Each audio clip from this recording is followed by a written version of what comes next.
Have you ever walked into your office and found two strangers, two little kids, asleep in your chair? That's exactly what happened to Jacob Miller one cold November morning. But what he did next? It shocked his entire building. And maybe, it just might restore your faith in humanity. Jacob Miller was the kind of man who always arrived early. He liked the quiet. A tall, soft-spoken property manager in downtown Chicago, he had a routine. Coffee at 6:45, office by 7, paperwork before the chaos of tenants, repairs, and late rent notices.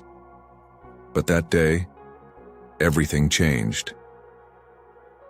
As he pushed open the heavy door to his office, something was off. The light was on.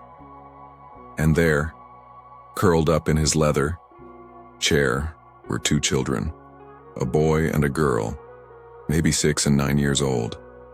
Fast asleep, their tiny bodies huddled together under a tattered gray blanket, shoes wet, faces pale. One was holding a crumpled granola bar wrapper.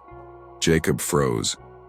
Can you imagine how he felt? Confused, alarmed, but also something else, an ache deep in his chest he hadn't felt in years. He didn't yell.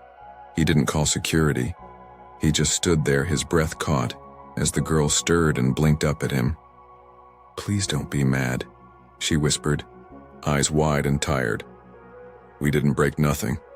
Her brother tugged her sleeve protectively, pulling her back under the blanket. Jacob crouched down slowly. "What are your names?" he asked, voice steady but kind.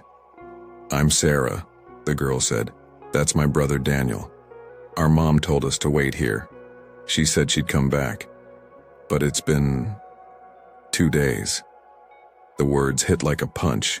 2 days. In an office building. Unnoticed. Forgotten. Jacob didn't have children. He'd once wanted them. A long time ago. But life had pulled in different directions. A divorce. A job that took more than it gave. Over time, he stopped expecting surprises.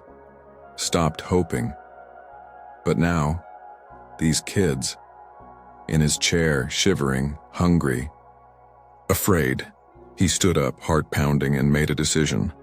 "I've got oatmeal packets in the break room," he said gently, "and apple juice. You hungry?" The boy nodded cautiously. So Jacob made breakfast, heated water, sat with them on the office couch while they ate in silence, eyes darting. Later, while they watched cartoons on his phone, he made some quiet calls to social services, to a friend at a nearby shelter. But he also made another call to his boss. "I need to use one of the vacant units," Jacob said, "temporarily, for 2 kids who've got nowhere else to go." The request was unusual, technically against protocol, but Jacob had a way of asking that didn't leave room for no. That night, Sarah and Daniel slept on clean sheets in a freshly vacuumed apartment down the hall. Jacob brought over extra blankets, a few of his old books, and even a stuffed bear he'd kept from his own childhood, hidden in a box for years. They clutched it like treasure. The next day, he brought them warm clothes, got them checked by a nurse from the clinic across the street, signed them up for meals through a community pantry. He didn't just help them survive, he made them feel seen, wanted, safe. 3 days later, Jacob got a call. They found the mother. She'd been hospitalized, collapsed from exhaustion and untreated pneumonia. She wasn't a neglectful parent. She was a desperate one. A waitress laid off, evicted, and trying to protect her kids without a safety net. When she arrived at the building, weak, eyes brimming with tears, Jacob didn't judge. He just handed her the same stuffed bear her daughter had been sleeping with and said, "They're okay. You're not alone anymore." She broke down crying. And Jacob, well, he cried too. Most people would have stopped there, but not Jacob. He didn't just wave goodbye when they were placed in transitional housing. He checked in, brought groceries, helped the mom build a resume, called a friend at a local diner and helped her get a job. paid for the kids' backpacks when school started again. He even walked Sarah into class on her first day. "Like a real dad," she whispered, holding his hand tight. That line would stay with him forever. Months passed. One snowy December afternoon, the whole office staff gathered for a surprise.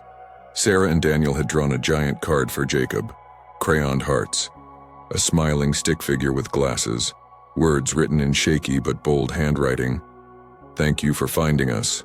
You saved us."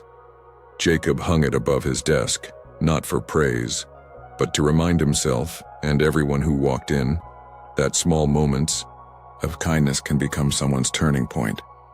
Can you believe it all started with a broken routine and 2 kids in a chair? Jacob Miller wasn't a hero in a cape. He was just a man who chose kindness when it mattered, and maybe that's all it takes to change a life, to start a chain reaction, to be the one person someone else can count on.